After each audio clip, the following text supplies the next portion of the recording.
Olá a todos vocês que nos acompanham aqui no Com de UIC. É um imenso prazer estar aqui novamente, poder partilhar um pouco da palavra de Deus e também dos aprendizados que temos tido durante essa semana.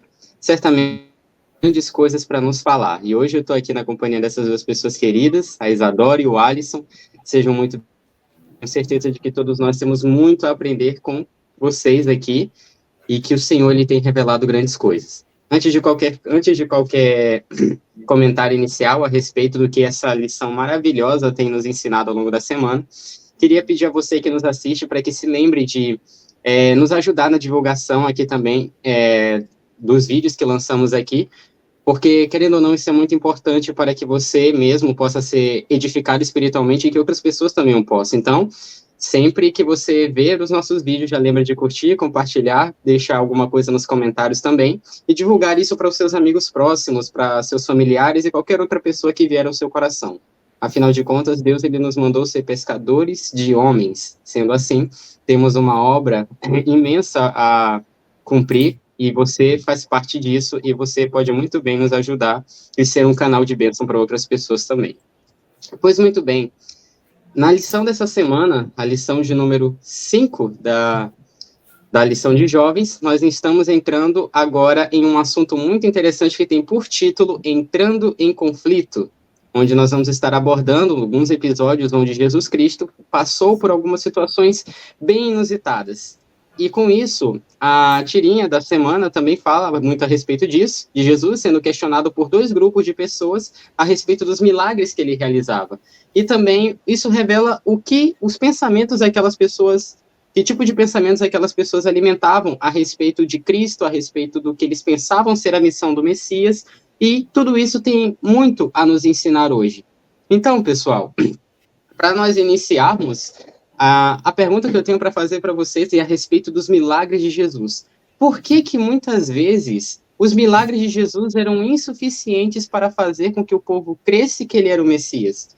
Jesus quase sempre era questionado por um grupo de pessoas, né? Ele passou a ter um contato maior com os fariseus, os líderes religiosos de sua época, e nos capítulos 5 e 6 de João, nós temos aqui alguns episódios de milagres de Jesus que levantaram alguns questionamentos por parte de alguns grupos de pessoas.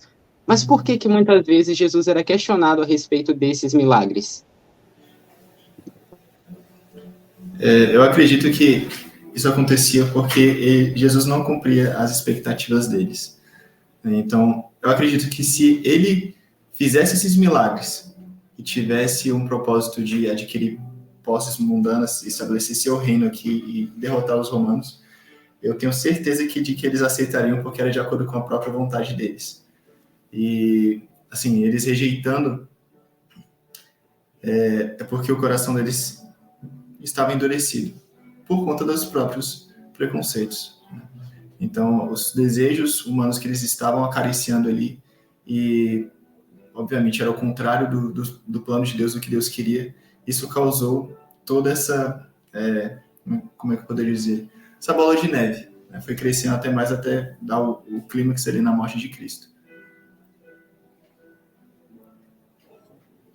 Eu acho interessante essa palavra que o Alisson usou, expectativas, né?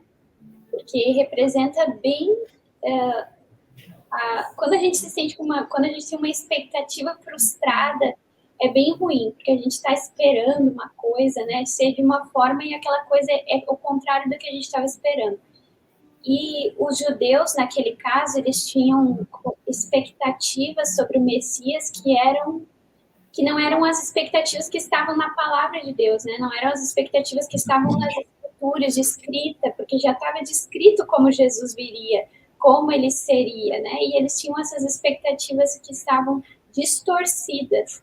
Então, eu acho que essa era realmente a razão de por que eles clamavam tanto por um milagre. E esses sinais ou esses milagres que eles clamavam, eles eram, assim, maneiras de tentar satisfazer o próprio ego, o próprio desejo deles, do coração egoísta deles, e não um desejo sincero de entender quem Jesus era, de entender a missão de Cristo e de acreditar que ele realmente era o Filho de Deus, né?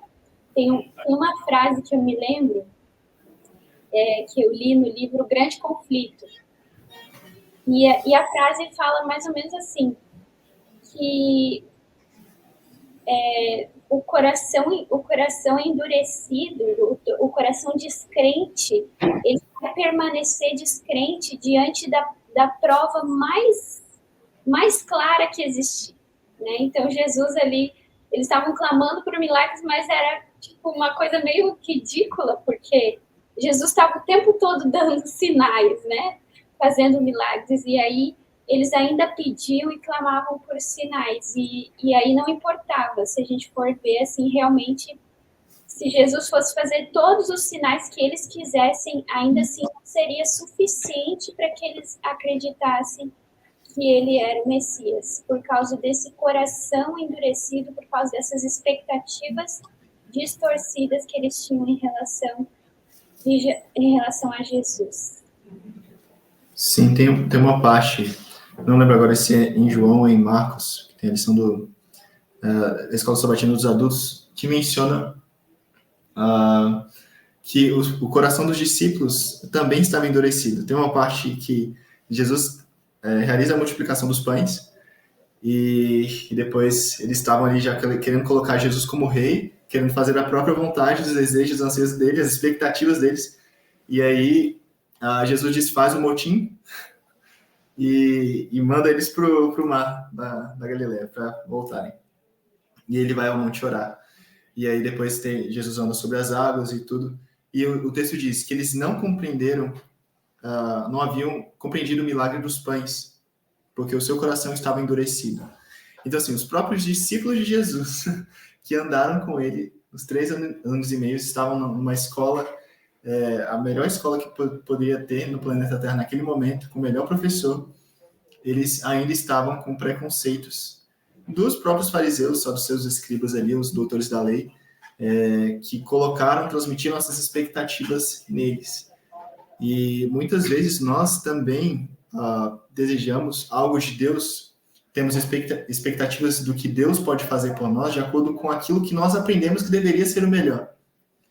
Certo? Então, a visão que nós temos, seja na educação em casa, ou na escola, faculdade, no trabalho, a construção mental que nós temos nos direciona a certo ponto, certo?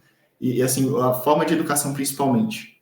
Então, por isso que Satanás se importa tanto com os jovens, tanto com as crianças, de colocar uma educação que vai corromper as vontades e desejos quando eles chegarem ali à maturidade. Eu entendo que seja por isso, e também está revelado isso, que Jesus, ele não foi educado pelos doutores da lei da época, certo? Ele foi educado pela sua mãe, né? Pelo seu pai, pela natureza, pelos compêndios, né? Pelas experiências da vida, pelo trabalho útil. Todas as bênçãos que Deus queria conceder através das habilidades práticas da vida. E os discípulos, que já eram simples, eles não eram doutos, a maior parte deles não, mas eles, na simplicidade deles, ainda estavam com o coração endurecido, assim como o povo de Israel também estava com o coração endurecido, por conta também da educação egípcia que eles tiveram ali, né? Então, isso é muito sério. A gente tem que sempre, uma coisa que eu busco sempre analisar, se as minhas vontades, os meus objetivos, eles realmente estão de acordo com a vontade de Deus, eu quero realmente fazer o que Deus quer, ou eu quero fazer a minha própria vontade, ou até que ponto eu fui influenciado pelo mundo mesmo, e qual é realmente a vontade de Deus para que Ele me eduque. Isso é algo que eu tenho para mim. A cultura desse mundo, ele nos cega espiritualmente, né? Sim, é muito perigoso quando a gente se envolve assim muito com as coisas desse mundo, a gente passa a não enxergar as coisas espirituais na sua verdadeira nitidez, né? Como elas realmente devem ser. Isso realmente é muito sério. Nós precisamos, às vezes, pedir ao Senhor que nossos olhos possam estar claramente na palavra dele, né? E que nosso tempo, nossos esforços sejam gastos na palavra de Deus, nas coisas do Senhor, porque quando a gente se distrai demais, fica muito mais difícil entender a vontade de Deus, entender a palavra de Deus. Verdade. Exatamente. Nossa, vocês tocaram em muitos pontos assim tão interessantes que eu fiquei assim, meu Deus do céu, isso aqui pode conectar com isso, meu Deus do céu, isso aqui me lembra de outra coisa e tudo. Nossa, isso é uma coisa incrível. E uma coisa que eu achei muito interessante que o Alisson falou, você citou o exemplo da multiplicação dos pães e peixes não, perdão, dos pães, a primeira multiplicação que Jesus fez para aquela multidão faminta, que é, inclusive, uma das histórias principais dessa lição. Naquele episódio da multiplicação, que inclusive está no capítulo 6 do livro de João, para quem não sabe, onde os discípulos de Jesus vieram até ele e perguntaram, Senhor, tem uma multidão faminta aqui, o que faremos e tudo mais? Jesus subiu ao monte, né, sentou-se ali com eles e tudo mais. E veja só o que aconteceu. Quando Jesus ele realiza esse milagre da multiplicação, que é no caso dos no caso dos pães e peixes. Eu pensei que estava errado, mas não estava. O fato é que Jesus alimentou uma multidão inteira, de muitas e muitas pessoas, eu não sei agora se eram 3.000 ou 5.000, mas o fato é que uma coisa chama a atenção. Você falou, Alisson, que quando Jesus ele faz esse milagre, as pessoas queriam torná-lo rei à força. E de fato é o que está escrito, né? Quando a gente lê aqui o verso 14 do capítulo 6, diz assim: quando as pessoas viram o sinal que Jesus havia feito, disseram: este é verdadeiramente o profeta que devia vir ao mundo. E Jesus ficou sabendo que estavam para vir com a intenção de fazê-lo rei à força. Então ele se retirou outra vez e foi sozinho para o monte. Uma coisa muito interessante é que essas pessoas elas tinham uma ideia a respeito do Messias que ia de acordo com seus próprios desejos. E isso vocês tocaram bastante, de que muitas vezes a gente se decepciona com Jesus porque os nossos objetivos, o nosso coração, as nossas vontades não estão alinhadas com as dele. E Jesus, ele tinha uma missão de libertação, mas não uma libertação terrena. As pessoas daquela época queriam que Jesus estabelecesse um reino terreno. Mas existe um outro episódio, agora no capítulo anterior, no capítulo 5, onde Jesus ele cura um homem que há 38 anos estava paralítico, no tanque de Betesda. E Jesus foi até lá e chega até ele e pergunta, queres ser curado? E ele disse, quero, Senhor, então levanta, toma o teu leito e anda. E aquele milagre aconteceu. Só que agora veio um outro grupo de pessoas questionar Jesus. E diferente do que a gente acabou de ver, essas pessoas não estavam muito felizes com o que tinha acabado de acontecer. E quando a gente vê aqui no capítulo 5, versículo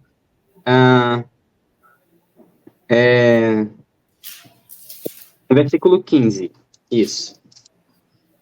O homem se retirou e disse aos judeus que tinha sido curado por Jesus. E por isso os judeus perseguiam a Jesus porque ele fazia essas coisas no sábado. Mas Jesus lhe disse, meu pai trabalha até agora e eu trabalho também. Sei que a gente não precisa entrar muito profundo, né? A gente sabe que o trabalho que Jesus realizava era voltado para a salvação de almas. Mas aqui, nesses dois grupos, houveram dois questionamentos. O grupo da multiplicação questionou, será se esse é de fato o Filho de Deus e tudo mais, o nosso rei que estava prometido? E eles quiseram impulsionar Jesus para algo que eles desejavam. Então, eles tinham um coração endurecido para a verdade de que Jesus viria libertar-nos do pecado. Mas esse outro grupo, o grupo dos fariseus, dos líderes religiosos, que entram agora em conflito com Jesus, questionando sobre a cura que ele havia feito, eles também tinham uma outra ideia errada a respeito do Messias. Só que agora eles não desejavam a Jesus. Então, isso aqui nos mostra que entre os conflitos que Jesus enfrentou, existem dois tipos de pessoas. Aqueles que querem a Jesus, mas querem um Jesus moldado às suas próprias vontades, aos seus próprios padrões, e aqueles que rejeitam a Jesus de todas as formas. E com essas questões acabamos entrando em um conflito imenso. E ao querer que Jesus se enquadre em um padrão que nós mesmos estabelecemos, que Jesus se adeque às nossas vontades, nós estamos prontamente, como a lição diz, rejeitando aquilo que ele oferecia. Jesus queria nos libertar do sentimento de ambição, de qualquer frivolidade e, sobretudo, que o pecado nos aprisiona. E aquelas pessoas queriam manter-se ali e queriam que Jesus as governasse ali. Mas Jesus estava se apresentando como aquele que é o caminho, a verdade e a vida. As pessoas estavam presas por uma mentira que eles criam há tanto tempo de que o Messias seria de determinada forma. Agora, trazendo para a nossa realidade, não é muito diferente. Porque muitas pessoas esperam Jesus, esperam que Jesus faça coisas que ele nunca faria. E há pessoas hoje que rejeitam a Jesus pelas coisas que ele faz. Antes, por exemplo, as pessoas esperavam que tipo de Jesus? Eles esperavam um rei poderoso, conquistador, mas quem veio até eles foi o servo sofredor. Mas hoje o que nós queremos? A nossa geração, a geração desse mundo, muitos querem o servo sofredor hoje. E não aceitam que agora é o poderoso rei que está chegando. Então essa visão distorcida é algo muito perigoso. E com isso, eu vou puxar agora para a próxima pergunta, né? Sobre que os israelitas tinham uma visão equivocada sobre o Messias e sua missão. Eles acabaram rejeitando a Jesus ao descobrir seus reais propósitos. Como que isso nos afeta atualmente? O que a gente pode aprender com o exemplo dessas pessoas? A visão distorcida que eles tinham, que tipo de perigos isso pode trazer para a gente? Como que a gente pode se prevenir contra esses enganos, que muitas vezes, como vocês disseram, vêm do nosso próprio coração? Eu acredito que, acima de tudo, a gente buscar uma comunhão com Deus, com o céu. Em oração, pedir o auxílio do Espírito Santo e estudar a palavra dele. A carta que foi enviada aos seres humanos para que a gente não errasse o caminho, certo? Então, a gente pode completamente cair no mesmo erro que o povo da época de Jesus caiu. Eles, apesar de terem a palavra de Deus que eles tinham na época, eles tinham toda a luz que Deus havia dado e era suficiente para eles compreenderem que era o tempo de vir o Messias ao mundo, qual era a missão dele, certo? Uma missão de se entregar, de morrer pela humanidade, de revelar o caráter de Deus. Grande parte da missão de Cristo havia sido revelada nos Salmos, nos profetas. Jesus mesmo usou a própria Bíblia do Antigo Testamento, que era o testamento que eles tinham, né? No Antigo e Novo, mas os profetas, os Salmos, Moisés, né? Os 5 livros, tudo apontava para Cristo. E Jesus, depois da ressurreição, ele buscou clarear a mente dos discípulos, daqueles que o seguiam. Ele buscou trazer luz, mas eles não compreendiam. E depois que Jesus ressuscitou, ele usou esses textos para mostrar, isso, e abriu o entendimento deles, a palavra de Deus fala.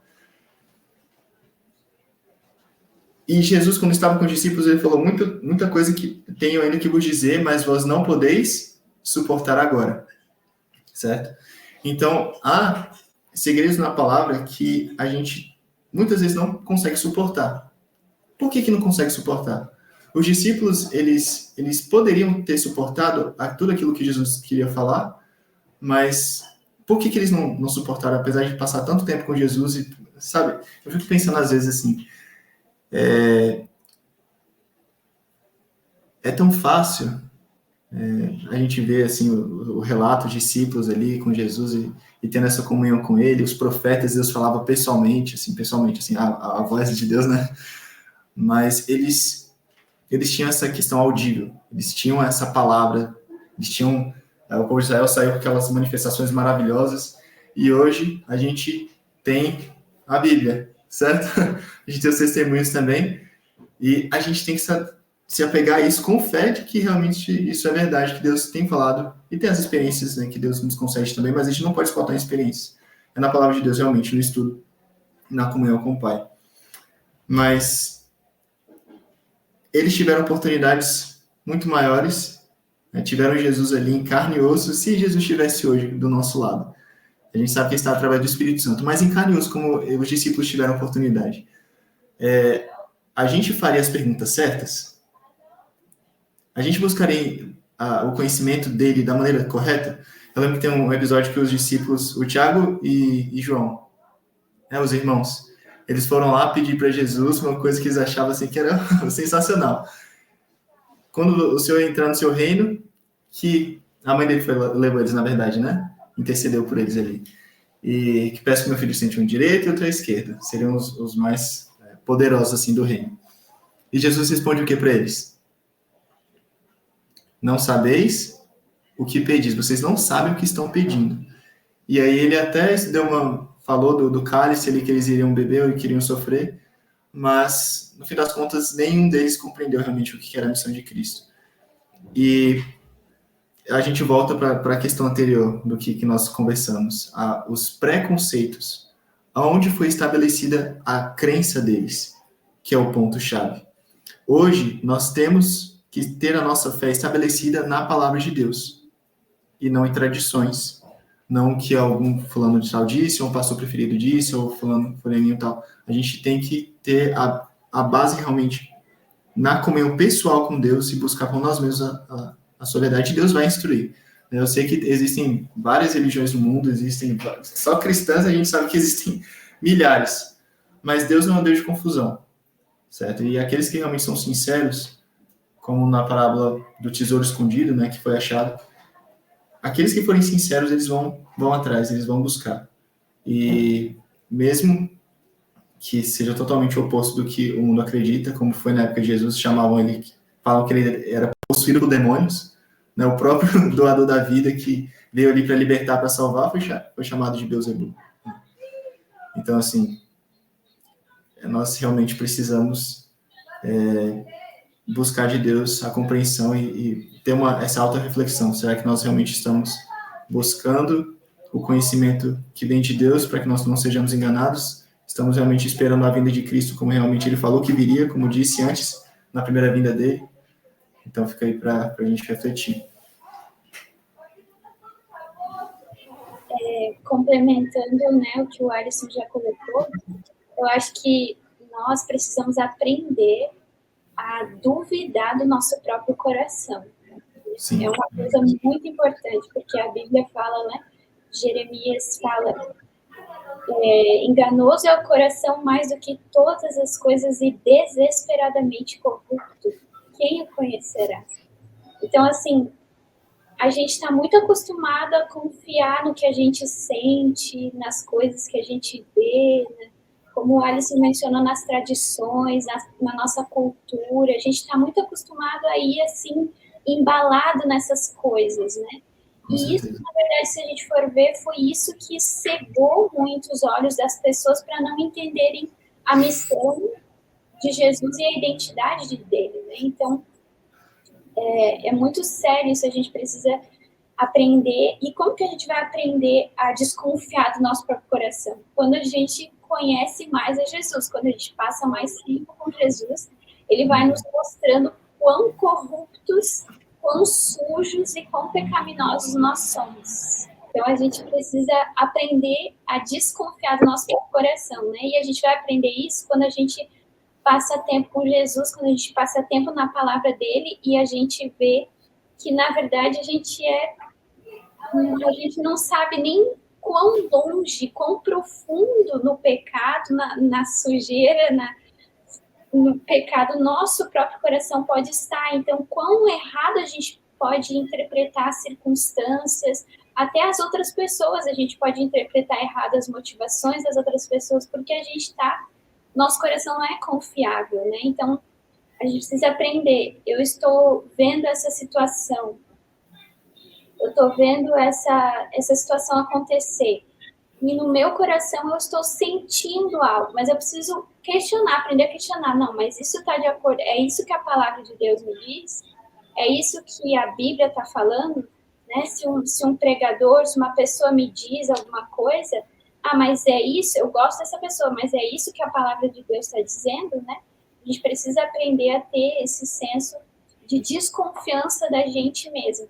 E aí teria muito menos problemas, eu diria assim, problemas até dentro dos relacionamentos, dentro da própria igreja, porque as pessoas teriam mais humildade para buscar na palavra de Deus e não ir com as suas próprias opiniões. Eu penso assim, porque eu acho que é assim, porque eu acho que é assado, né?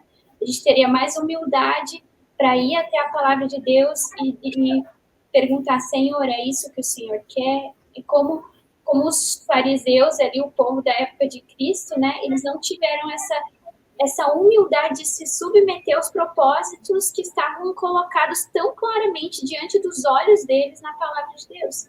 Mas exigia muito sacrifício próprio, exigia muita desconfiança de si mesmo. Então, eles preferiram não acreditar, né? Então, é muito sério. A gente precisa buscar em Deus essa humildade, porque a gente pode, sim, estar caindo no mesmo erro do que eles. Uhum. Eis o perigo de se rejeitar aquilo que o Senhor nos orienta, né? E tudo isso que vocês falaram foi muito importante. E eu também queria complementar a respeito do... para que eu possa desconfiar do meu próprio coração, das minhas motivações, e esteja capacitado a ouvir a vontade de Deus para minha vida, eu preciso desconfiar do meu coração. Mas como é que se faz isso? Somente conhecendo a Cristo, né? Conhecereis a verdade vos libertará. E quando a gente fala, por exemplo, do mandamento de amar a Deus, o que significa amar a Deus? Servo do Senhor, certa vez escreveu que amar a Deus é conhecê-lo. Para amar a Deus, você precisa conhecê-lo, desenvolver um relacionamento com ele. Porque dessa forma, nossa mente e nosso coração estarão livres de qualquer engano. Quantas vezes será que nós esperamos que Jesus fizesse algo por nós ou que nos devesse algo? Eu, estudando uma lição anterior, me deparei certa vez com uma parte dela que dizia assim: por que muitas vezes achamos que Jesus nos deve algo, sendo que nós é quem somos devedores dele? Mostrando que muitas vezes nós não conhecemos a nossa real condição. E como é que se faz isso? Somente através da comunhão com Cristo. E essa é uma outra história que a lição vai relatar, onde Jesus entrou mais uma vez em conflito com algumas pessoas, por causa de uma declaração que ele deu. Em João, no capítulo 6, no verso 51, vai dizer a respeito: eu sou o pão vivo que desceu do céu. Se alguém comer deste pão, viverá eternamente. E o pão que eu darei pela vida do mundo é a minha carne. Então os judeus começaram a discutir entre si, dizendo: como este pode nos dar a sua própria carne para comer? E Jesus respondeu: em verdade, lhes digo que se vocês não comerem a carne do Filho do Homem, não beberem seu sangue, não terão vida em vocês mesmos. Quem come da minha carne e bebe do meu sangue tem a vida eterna, e eu ressuscitarei no último dia. O que Jesus estava querendo dizer com essas palavras? Antes de responder isso, a alegação que Jesus acabou fazendo aqui causou uma grande agitação nessas pessoas. E isso nos ensina que quando o coração resiste à verdade, vai haver conflito. Quando o nosso coração resiste à verdade, há um conflito entre a nossa própria vontade e a vontade de Deus. E a multidão se perguntava: como é que esse homem pode nos oferecer a sua carne para comer? E Jesus finalmente esclareceu o significado das suas palavras, explicando que a sua carne que precisa ser comida é a palavra de Deus. As suas palavras precisam ser comidas, assimiladas, cultivadas no coração. Ele já havia dito que daria a vida pelo mundo. E mesmo assim, por causa desse discurso, muitos seguidores decidiram abandoná-lo. Sabe, esse pode ser o nosso problema da humanidade, como humanidade também. Um dos grandes problemas, né? Projetar em Jesus aquilo que desejamos que ele seja, enquanto deixamos de desfrutar a felicidade de contemplar quem ele é. Ficamos tão presos em uma visão de Jesus que acaba sendo irreal e que é muito mais de acordo com a nossa vontade, que não conseguimos ver a beleza de quem é ele e do porquê que ele é chamado o desejado de todas as nações.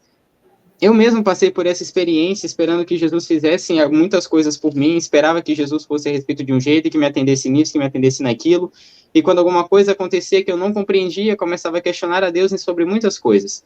Mas depois que eu comecei a contemplar a Cristo de como ele é em essência, foi se tornando uma experiência completamente nova. Conhecer a Jesus significa você abrir mão dos seus preconceitos e se submeter àquilo que ele deseja ensinar. Ir a Jesus como uma criança que deseja aprender e tudo mais, e deseja se aprimorar a respeito daquele em quem ela se espelha. Assim como um filho se espelha no pai, conhecendo a respeito dele, nós também temos que nos espelhar em Cristo. Isso só pode ser feito através de um conhecimento profundo de quem ele é. Afinal, nós temos uma natureza humana que é muito inconstante. E em contraste com a pessoa de Cristo, a gente deseja ter o seu caráter, mas se pergunta: como é que eu posso fazer isso? A vida eterna não é algo que eu possa alcançar pelos meus próprios esforços. Ela é um presente que a gente recebe de Cristo e tudo mais. E quando nós temos uma verdadeira compreensão a respeito do que Cristo representa para nós, isso se torna muito mais possível. Entendemos que não é por nós, mas é por ele. E, nossa, são muitas coisas preciosas que podemos tirar de lição a respeito disso. Do que podemos ganhar com o conhecimento de Cristo. E antes de nós irmos para a terceira pergunta, vamos agora para o nosso momento Dica de UIC. Roda a vinheta.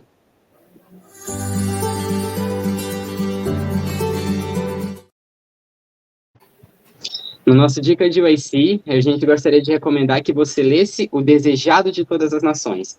Sabe, nesse comentário aqui da lição sobre como Jesus ele era muito incompreendido pelas pessoas, isso vai ser algo muito abordado nesse livro, mas, sobretudo, você vai poder conhecer a Jesus como ele é de uma forma muito mais clara. Pegue a sua Bíblia, coloque ao lado desse livro e estude os dois, e você vai ter uma compreensão muito mais ampla a respeito de muitas histórias de Cristo que talvez nós não tenhamos entendido, e vamos obter uma compreensão muito mais clara a respeito de quem ele é, do seu propósito e da sua missão. Mas não somente isso, mas dos seus propósitos para a nossa vida e também da missão que ele nos confiou. É uma leitura muito rica, tenho certeza que todos serão edificados. Na verdade, eu diria que é uma leitura obrigatória. E, além disso, pedimos que você continue nos ajudando, engajando todo esse projeto que nós nos empenhamos tanto para fazer, com tanto carinho para vocês, que Deus nos ajuda o tempo inteiro. Então, por favor, compartilhe essas informações, compartilhe esse vídeo com seus amigos, comente, não somente isso, mas também engaje, comentando o que você achou dos comentários da lição aqui e tudo mais. Deixe a sua opinião, a gente quer saber o que vocês pensam também, e não esqueça de nos seguir nas redes sociais, e além disso, ver os vídeos que nós da DYC postamos em nosso canal. Tem muita coisa imperdível ali, especialmente a respeito do último congresso em que estivemos participando. Temos certeza de que vocês serão abençoados com essas experiências, como nós também fomos. E agora vamos para a nossa terceira pergunta do estudo que estamos fazendo aqui dessa semana.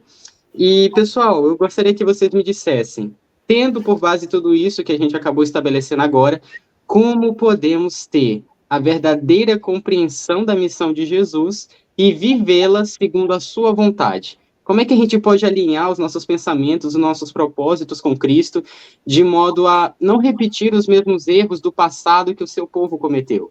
Nós, como povo de Deus hoje, como cristãos, servos do Senhor, como podemos compreender a missão de nosso mestre e assim tomar parte nesse projeto lindo que nasceu no coração de Deus?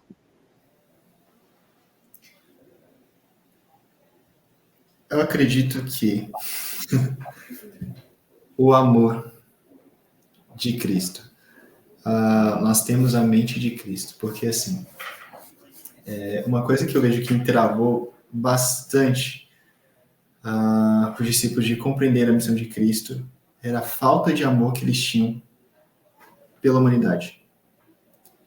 Então, assim como nós muitas vezes temos esse amor muito grande por nós mesmos e uma pequena porcentagem ou zero pelas pessoas de fora, isso pode acabar nos impedindo de compreender a missão de Cristo. Então, assim, Jesus ele veio para se sacrificar.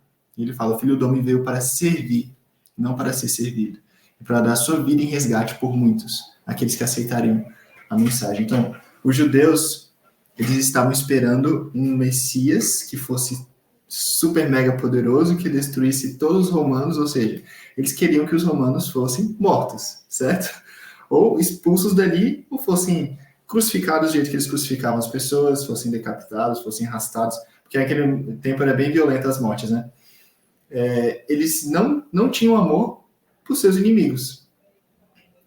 E quando o amor de Deus realmente nasce em nosso coração, nós intercedemos para aquelas pessoas que estão em erro.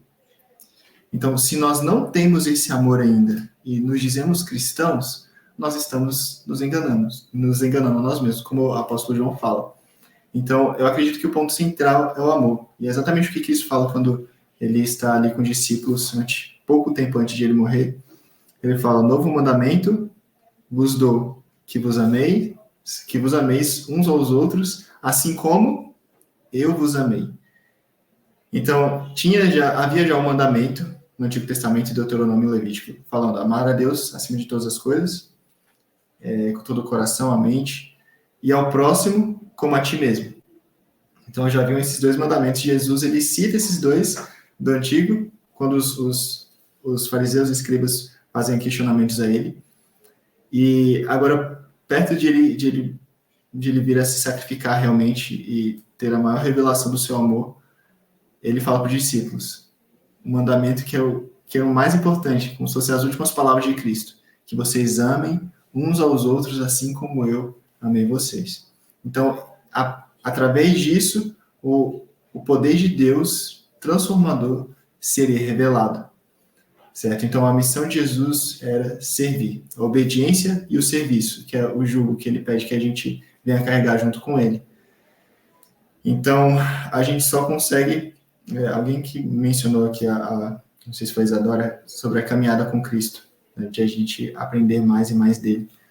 Então, quando Jesus fala para a gente tomar o jugo, em Mateus capítulo, acho que é 11, verso 28 a 30, que ele menciona a respeito disso, o jugo era algo que era colocado num boi, certo? E tinha que ter um boi mais novo ao lado. Não necessariamente, mas quando eles queriam ensinar um boi mais novo, eles colocavam esse jugo num boi mais experiente e um boi mais novinho ali do lado, que ele aprenderia os passos caminhando lado a lado com esse boi mais velho, assim como fez Enoque. E assim, seria um trabalho que se tornaria fácil com alguém mais experiente do lado, que teria mais força para carregar, porque o mais novinho ainda estava ganhando uma musculatura melhor ainda, certo? Mas quem que o boi mais experiente ele estava servindo realmente? Ele estava servindo o agricultor que estava direcionando o carro, certo? A carroça ali, o instrumento, para arar a terra. Geralmente era assim que era feito. E em João, capítulo 15, Jesus fala que o Pai, o Deus Pai, ele é o agricultor. Então, Jesus, ele se fez servo e nesse papel aí do boi, o aspecto do jugo é a obediência, como o boi, ele obedecia ao agricultor ali, os comandos, para servir. Obediência e o serviço. Então, mesmo que a gente não venha amar as pessoas, como os discípulos não amavam a si mesmos, e também eles amavam a Jesus, mas esse amor ainda precisava ser lapidado para ser aprofundado, para eles realmente trabalharem como Jesus queria que eles trabalhassem, mas é no passo a passo. Então, esse boi mais novo, ele aprenderia com o outro que estava ali, trabalhando e servindo, constantemente. E aí, é assim que é na caminhada cristã, pela contemplação nós somos transformados. Então, Deus vai nos dando esse amor, vai nos comunicando esse amor, e pela experiência nós vamos crescendo em conhecimento de Deus, e automaticamente isso vai fluir. Então, não é também pelos nossos próprios esforços, certo?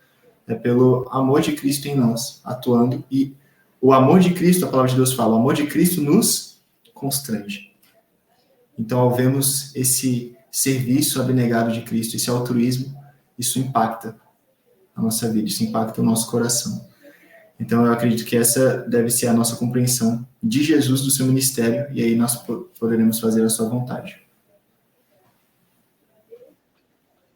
Eu também creio que a forma que nós podemos, assim, mais nos parecer com Jesus e compreender a missão dele é contemplando a vida dele, né?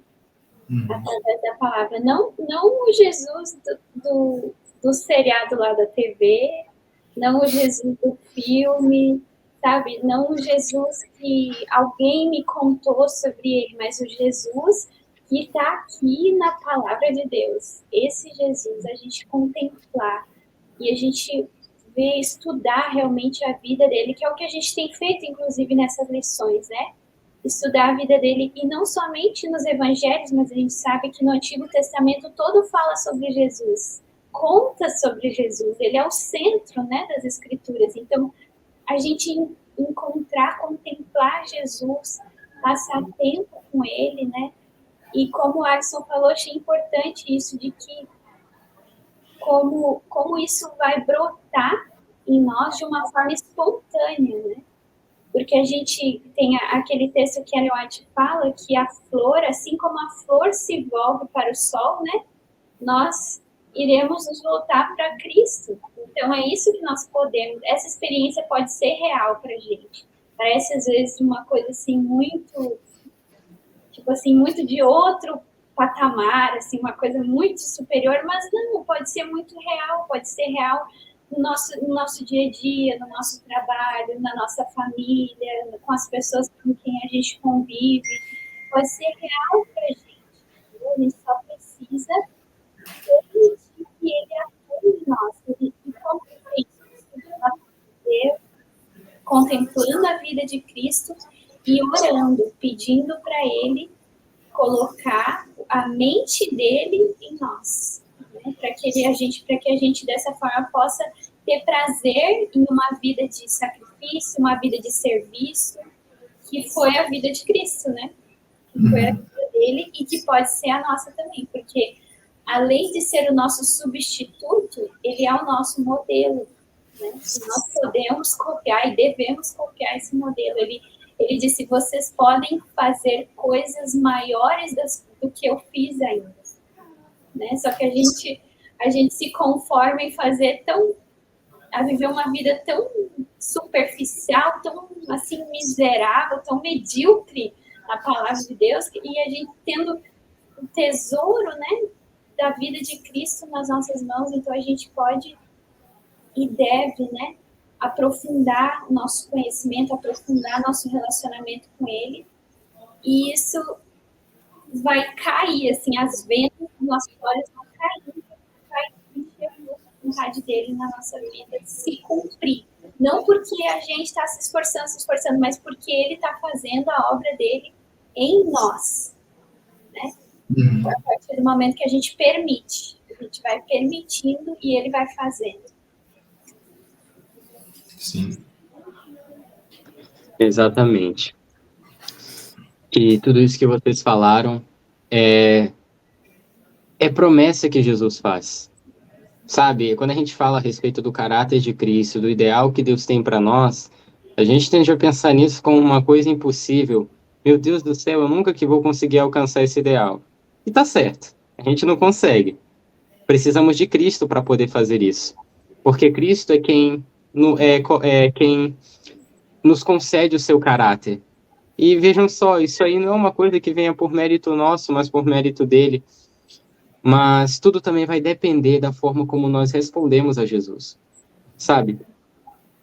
Eu creio que todos nós entendemos que nós somos como aqueles fariseus em algum momento da vida, vendo as obras que Jesus realiza na vida dos outros e se questionando a respeito se aquilo é real ou não, e se Jesus é de fato quem diz ser. Quantas vezes a gente não já duvidou do poder de Deus em momentos de dificuldade na nossa vida, não é? Mas além disso, também somos como aquela multidão que estava no deserto. Sabe, existe um paralelo que até a própria lição faz entre Moisés e Jesus. A reação da multidão da Galileia acaba refletindo a atitude dos israelitas na saída do Egito. Deus fez grandes coisas por eles, mas logo eles começaram a se queixar. Não é? Agora vamos lá. Moisés foi enviado por Deus, assim também como Jesus o foi. E assim como os israelitas não confiavam em Moisés, a multidão de fato não confiava em Jesus. Aqueles que não creram em Moisés morreram no deserto, e aqueles que creram receberam a terra prometida no fim das contas.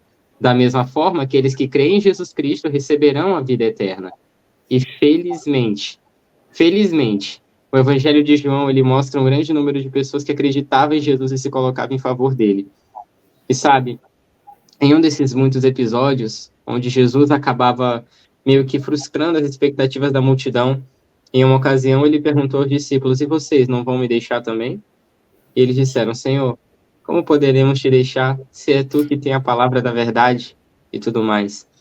Então, como é que a gente pode entender como é que a gente pode satisfazer aquilo que Jesus espera de nós e tomar parte na missão dele de salvar pessoas, de levar pessoas para o reino de Deus?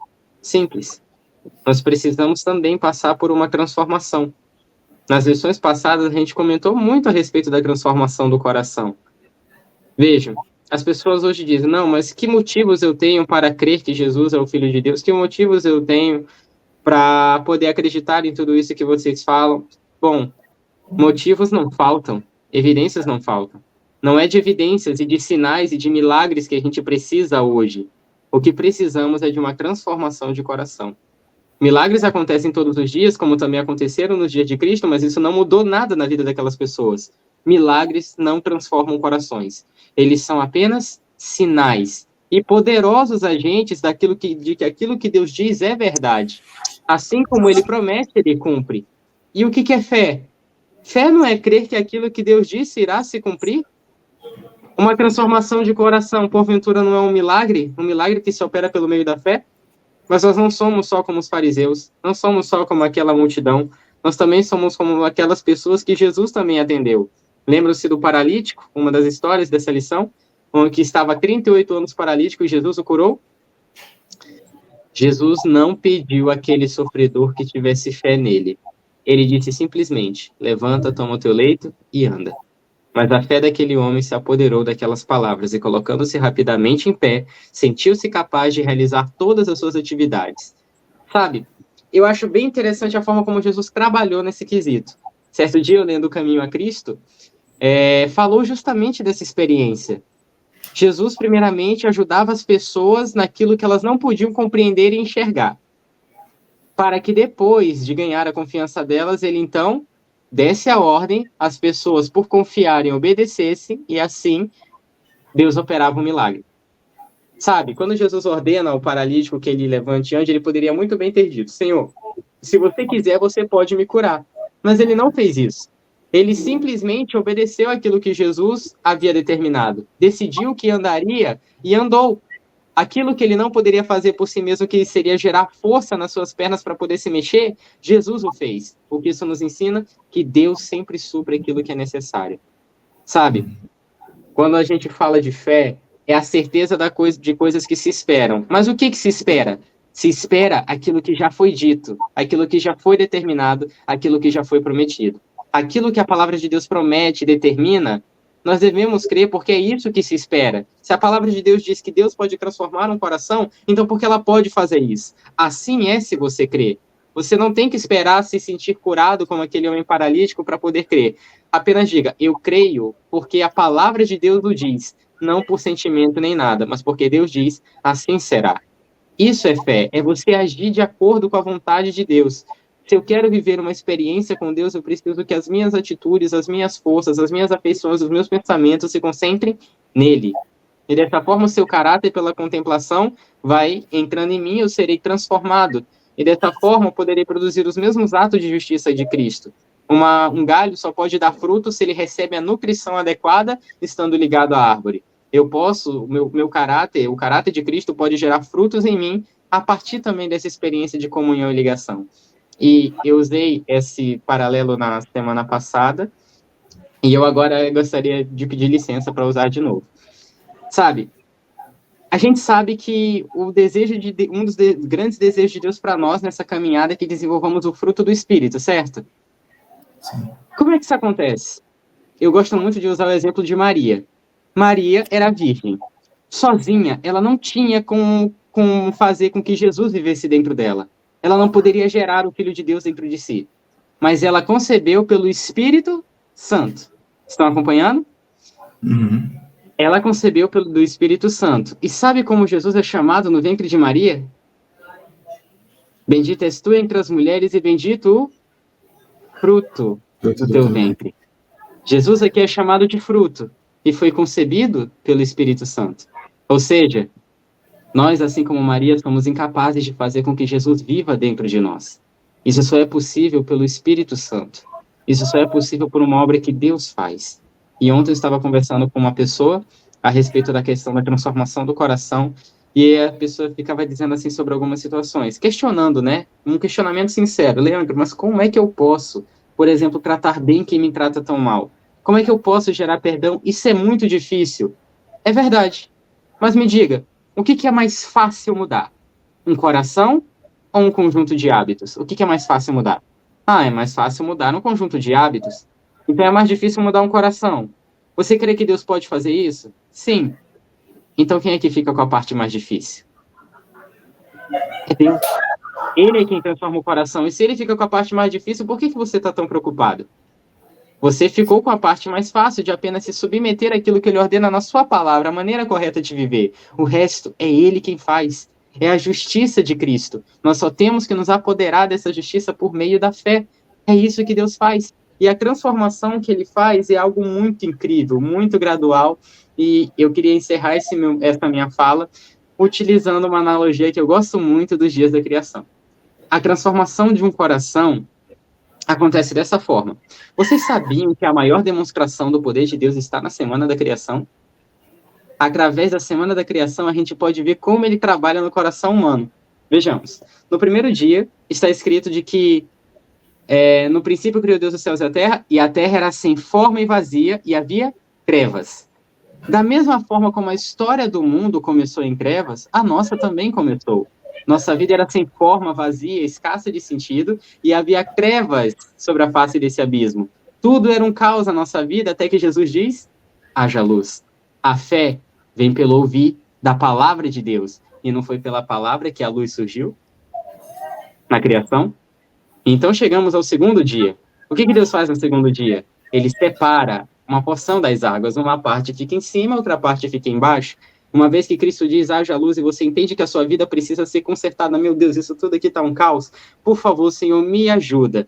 Então Cristo começa um processo de separação, onde aqueles que se separam do mundo estão mais próximos de Deus, estão mais próximos do trono do Altíssimo. E nesse momento começamos a nos relacionar com Deus. E a partir do momento que nos separamos do mundo e nos aproximamos de Deus, chegamos ao terceiro dia, porque esse relacionamento vai gerar o quê no terceiro dia? Frutos. No terceiro dia, porventura, não foram gerados frutos da terra?